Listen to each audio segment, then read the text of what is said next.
केवल जो विमान में बैठे थे केवल वो नहीं मर गए। कुछ लोग तो वो मेडिकल कॉलेज के हॉस्टल में भोजन कर रहे थे, लेकिन भोजन करते करते प्लेन आकर उनके ऊपर ही क्रैश हो गया और लोग मर गए। तो इसलिए समझना जरूरी है कि ये भौतिक जगत जो है, भगवान श्री कृष्ण भगवद गीता में कहते हैं कि ये भौतिक जगत कैसा है, दुःखालयम अशाश्वतम है। हम बहुत सारे प्लान्स बना सकते हैं। सिंगापुर जैसे शहर में हम सोच सकते हैं कि यहाँ पर बहुत सारा टेक्नोलॉजिकल एडवांसमेंट हुआ है, बहुत साइंटिफिक एडवांसमेंट हुआ है, लेकिन कितना भी साइंटिफिक एडवांसमेंट क्यों ना हो, लेकिन फिर भी हम नियंत्रक नहीं हैं। वही जो साइंटिफिक एडवांसमेंट है वही खतरा का कारण बन सकता है। तो इसलिए ये भौतिक जगत जो है ये सुरक्षित जगत नहीं है। इस सिद्धांत को समझते हुए कि हम नियंत्रक नहीं हैं, तो इसलिए जो व्यक्ति असलियत में नियंत्रक हैं, जो जगन्नाथ हैं, जो भगवान हैं, जो असलियत में नियंत्रक हैं, तो इसलिए उन जगन्नाथ के प्रति शरणागत होना ये अत्यंत आवश्यक है, क्योंकि केवल भगवान ही वास्तव में हमें सुरक्षा प्रदान कर सकते हैं। तो इसलिए भगवद गीता में भगवान बताते हैं, अहम सर्वस्य प्रभवो मत्त सर्वम प्रवर्तते इति मत्वा भजन्ते मां भूता भाव समन्विता। भगवान बताते हैं कि ये सारे भौतिक सृष्टि, आध्यात्मिक सृष्टि, सबका स्रोत मैं ही हूं। जो इस सिद्धांत को जानता है वो भाव के साथ, प्रेम के साथ वो मेरी पूजा करता है। जब हम जानते हैं कि मैं पूरी तरह से कंट्रोल में हूं, मैं पूरी तरह से, मैं नियंत्रक कोई और है, मेरा कंट्रोल कुछ नहीं चलता है, तो तब हम भगवान के प्रति शरणागत हो जाएंगे। तो इसलिए भगवान इस भौतिक जगत में विग्रह के रूप में आते हैं ताकि हमें सेवा करने के लिए अवसर प्राप्त हो। क्योंकि इन भौतिक इंद्रियों के साथ, भौतिक आंखों के साथ हम भगवान को न देख सकते हैं, न समझ सकते हैं। तो इसलिए भगवान भौतिक धातुओं से, भौतिक चीजों से विग्रह के रूप में प्रकट होते हैं ताकि हम उनका दर्शन कर सके, ताकि हम उनकी सेवा कर सके। क्योंकि सेवा करना ये हर एक जीव का स्वाभाविक स्थिति है। हर एक व्यक्ति जो है वो किसी न किसी का सेवा कर रहा है। तो ऐसा कोई भी नहीं कह सकता है कि मैं किसी की सेवा नहीं कर रहा हूँ। हर एक व्यक्ति जो है किसी न किसी दूसरे व्यक्ति की सेवा करता है। तो इसलिए जब हम भगवान की सेवा करते हैं तब हम पूरी तरह से संतुष्ट हो सकते हैं। बाकी अन्य लोगों की सेवा करने से हम कभी भी संतुष्ट नहीं हो सकते हैं। तो इसलिए भगवान इस विग्रह के रूप में आते हैं ताकि हम उनकी अच्छी तरह से सेवा कर सके। और भगवान के लिए जब हम सेवा करते हैं तभी हम पूरी तरह से संतुष्ट हो सकते हैं। तो इसलिए श्रीमद् भागवतम के पहले स्कंद के दूसरे अध्याय के 6 श्लोक में सुध गोस्वामी कहते हैं, सवै पुंसां परो धर्मो यतो भक्तिरधोक्षजे अहेतुकी अप्रतिहता ये आत्मा सुप्रसिद्धति। तो हर एक मनुष्य का असली धर्म क्या है? परो धर्म, असली धर्म या सर्वश्रेष्ठ धर्म क्या है? भगवान अधोक्षज। अधोक्षज का मतलब क्या है? जिनको भौतिक इंद्रिय, भौतिक मन और बुद्धि से नहीं समझा जा सकता है, ऐसे भगवान की सेवा करना, भक्ति में सेवा करना, यही हर एक मनुष्य का परम धर्म है। लेकिन यह भक्ति जो है किस प्रकार करनी चाहिए? अहेतुकी अप्रतिहता। अहेतुकी का क्या मतलब है? बिना कुछ भौतिक हेतु से। भौतिक चीजों को प्राप्त करने के लिए भगवान के पास जाने की जरूरत नहीं है। भौतिक चीज तो लोग जाते हैं कुछ भौतिक चीज प्राप्त करने के लिए, लेकिन भौतिक चीज तो अपने अपने कर्मों के अनुसार अपने आप प्राप्त हो जाते हैं। उनके लिए ऐसे भौतिक चीज प्राप्त करने के लिए भगवान के पास जाने की कोई जरूरत नहीं है। तो इसलिए भक्ति का मतलब है अहेतु की सेवा, बिना कुछ भौतिक हेतु के साथ भगवान के लिए सेवा करना। और अप्रतिहता का मतलब क्या है? बिना कुछ रुकावट का। तो भक्ति जो है ये पार्ट टाइम बिजनेस नहीं है। तो कुछ लोग सोचते हैं भक्ति का मतलब क्या है, वो उनके घर में एक छोटा सा ऑल्टर होता है और सुबह उसको खोलते हैं, अगरबत्ती घुमाते हैं 10 मिनट के लिए और बंद करते हैं। तो वो सोचते हैं भक्ति का मतलब क्या है, 10 मिनट भगवान के लिए, बाकी 23 घंटे और 50 मिनट किसके लिए? खुद के लिए। ये भक्ति नहीं है। भक्ति का मतलब क्या है? 24 घंटे भगवान के लिए। क्यों? क्योंकि हर क्षण हम भगवान के ऊपर निर्भर है कि नहीं? कैसे? कैसे?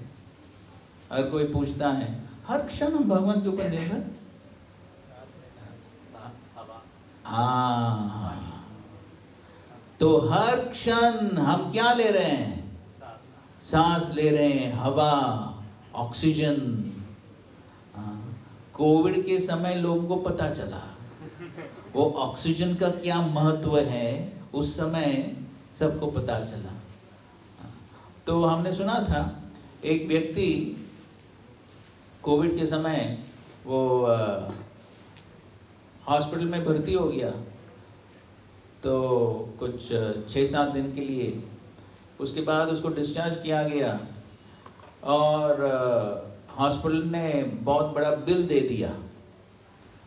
तो जाते जाते बिल को देखकर व्यक्ति के आंखों में आंसू आ गए, रोने लगे। तो हॉस्पिटल के लोग पूछने लगे क्यों रो रहे हो? बहुत बड़ा बिल है इसलिए रो रहे हो? पता है व्यक्ति ने क्या जवाब दिया? व्यक्ति ने कहा जब से मैंने जन्म लिया है तब से मैं हवा ले रहा हूं, ऑक्सीजन ले रहा हूं, लेकिन अब तक भगवान ने कुछ बिल नहीं दिया है, कुछ मांगा नहीं है। अभी 7 दिन के लिए हॉस्पिटल ने ऑक्सीजन दिया, इतना बड़ा बिल है। तो फिर भगवान का बिल वो भरना है या नहीं? क्या लगता है आप लोगों को? भगवान हर क्षण ऑक्सीजन दे रहे कि नहीं? फिर उसके लिए बिल क्या है? तो वही भक्ति है। तो श्रील प्रभुपाद जी कहते हैं भक्ति का मतलब क्या है? कम से कम भगवान ने जो दिया है उसके लिए कम से कम थैंक यू तो बोलना चाहिए, धन्यवाद तो बोलना चाहिए। हर क्षण हम सांस ले रहे हैं, ऑक्सीजन ले रहे हैं, पानी मिल रहा है, खाने को मिल रहा है, कौन दे रहा है? क्या सिंगापुर के फैक्ट्री में टेक्नोलॉजिकल एडवांसमेंट से राइस, गेहूं, सब्जियां सब फैक्ट्री में बनता है? बनता है? सिंगापुर में नहीं बनता है। कोई बना सकता है? नहीं बना सकता। कौन देता है फिर? भगवान देते हैं। तो इसलिए भक्ति का मतलब है कि कम से कम हमें भगवान को धन्यवाद बोलना चाहिए। तो ये भक्ति, तो इसलिए भक्ति का मतलब क्या है? निरंतर 24 घंटे जो भी हम करते हैं सब भगवान की संतुष्टि के लिए, ये भक्ति है। तो इसलिए श्रील प्रभुपाद जी ने हमें सिखाया है कि कैसे हम 24 घंटे भगवान की प्रसन्नता के लिए भक्ति कर सकते हैं। तो भक्त के लिए हर एक कार्य जो है वो भगवान की प्रसन्नता के लिए होता है। तो भक्त जो भी खाता है वो सबसे पहले भगवान को अर्पित करके फिर प्रसाद के रूप में ग्रहण करता है। उसी प्रकार जब भक्त कुछ व्यवसाय करता है, कुछ जॉब करता है, बिजनेस करता है, उसका धन जो है, उसे जो धन प्राप्त होता है वो किसके लिए होता है? भगवान की प्रसन्नता के लिए। हर एक कार्य जो है भक्त भगवान की प्रसन्नता के लिए करता है। तो जिस प्रकार भगवान ने बताया है भगवत गीता में, मन मना भव मद भक्तो मद याजी माम नमस्कुरु मामे वैश्य सत्यम ते प्रतिजाने प्रियोसि में। तो इस प्रकार भगवान ने कहा है भक्ति कैसे करनी है। हमेशा हमारे मन जो है भगवान का स्मरण कर सकता है, तो भगवान का स्मरण करने में हम मन को लगा सकते हैं। और भगवान का स्मरण करने का सबसे आसान तरीका इस कलयुग में श्री चैतन्य महाप्रभु ने सिखाया है, और वो क्या है? हरे कृष्णा कृष्णा कृष्णा हरे हरे, हरे राम राम राम हरे हरे।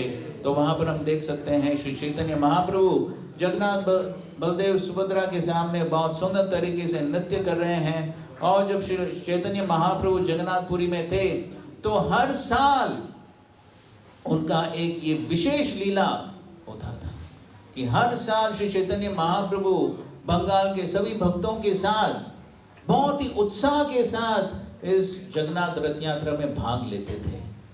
और उन्होंने सिखाया कि किस प्रकार हमें भगवान की प्रसन्नता के लिए भक्ति करनी है। तो भक्ति का मतलब है हमारा मन, हमारा बुद्धि, हमारे सारे इंद्रिय, सब कुछ भगवान की सेवा में हम लगा सकते हैं। तो ये बहुत आसान है, इसमें कुछ मुश्किल नहीं है। आंखों से हम भगवान का सुंदर दर्शन कर सकते हैं, कानों से हम हरिनाम का श्रवण कर सकते हैं, कृष्ण कथा का श्रवण कर सकते हैं, और जिह्वा के साथ हम हरिनाम ले सकते हैं, हम कृष्ण प्रसाद का आस्वादन कर सकते हैं, हाथों के साथ हम भगवान के लिए अलग अलग सेवाएं कर सकते हैं, पैरों के साथ हम भगवान के मंदिर आ सकते हैं, इस प्रकार के सत्संग प्रोग्राम में आ सकते हैं। और इस प्रकार हमारे सभी इंद्रियों को हम भगवान की सेवा में लगा सकते हैं। इसमें कुछ मुश्किल नहीं है, सब कुछ। यहाँ कुछ पेमेंट देना होता है आने के लिए? सब फ्री होता है ना? हाँ, सब फ्री है। हाँ, तो भक्ति जो है सब फ्री है। ऐसा नहीं कि यहाँ प्रोग्राम में आने के लिए कुछ बहुत बड़ा एंट्री फी है।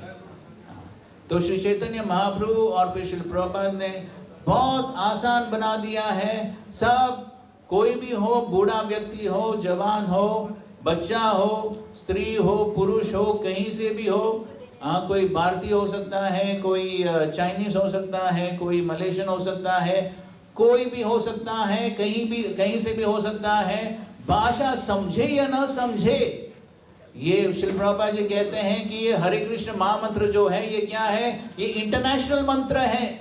इसको कुछ भाषा समझने की जरूरत नहीं है। कोई भी व्यक्ति जिसका जिह्वा हो, कान हो, तो वो हरिनाम ले सकता है, हरिनाम का श्रवण कर सकता है, भगवान का प्रसाद ले सकता है और इस प्रकार शुद्ध हो सकता है। ऐसे भगवान के लिए सेवा करने के लिए ही श्री चैतन्य महाप्रभु और श्री प्रभुपाद जी ने जगन्नाथ रथ यात्रा का आयोजन किया है पूरे विश्व में। और इसलिए हमें श्री प्रभुपाद के प्रति कृतज्ञ होना चाहिए कि श्री प्रभुपाद जी के अत्यंत प्रयास से अभी पूरे विश्व में इस प्रकार रथ यात्रा आयोजित किया जा रहा है। तो श्री प्रभुपाद जी के प्रति कृतज्ञता व्यक्त करने के लिए हमें इस भक्ति में सेवा को बहुत गंभीरता से लेकर हमें नियमित रूप से हमें इस प्रकार के प्रोग्राम्स में, इस सेंटर में आकर हम भक्ति में सेवा में हम भाग ले सकते हैं और इस प्रकार शुद्ध होकर मनुष्य जीवन का जो लक्ष्य है वैकुंठ जाना, भगवत धाम जाना, इसको हम प्राप्त कर सकते हैं। आप में से कितने लोग वैकुंठ जाना चाहते हैं? हाथ ऊपर कीजिए। सब जाना चाहते हैं। बहुत आसान है, भक्ति में सेवा में लगना चाहिए नियमित रूप से, हर रोज, साल में एक बार नहीं, हाँ, नियमित का रूप मतलब क्या है? साल में एक बार नहीं, हर रोज। जिस प्रकार भोजन हम साल में एक बार करते हैं, नहीं ना? कितने बार करते हैं? हाँ, 3 बार। कब? दिन में 3 बार या? हाँ, तो नियमित रूप से हम भोजन करते हैं। वो किसके लिए है? शरीर के लिए। उसी प्रकार आत्मा के लिए भोजन क्या है? ये भक्तिमय, शुद्ध भक्तिमय सेवा जो है, ये आत्मा के लिए भोजन है। तो इसलिए जिस प्रकार हम उत्साह से भोजन करते हैं शरीर के लिए, उसी प्रकार उत्साह के साथ भक्तिमय सेवा में संलग्न होना चाहिए, उत्साह के साथ हरि नाम लेना चाहिए, और उत्साह के साथ इस रथ यात्रा में भाग लेकर हम मनुष्य जीवन को सफल बना सकते हैं। बहुत बहुत धन्यवाद। यहाँ पर प्रेमानंद प्रभु सभी भक्तों को मैं धन्यवाद देता हूँ कि मुझे यहाँ पर बुलाकर कुछ सेवा करने का अवसर प्रदान किया है। बहुत बहुत धन्यवाद। श्रील प्रभुपाद की जगन्नाथ रथ यात्रा महामहोत्सव की समवेत गौर भक्त वृंद की हरे कृष्णा।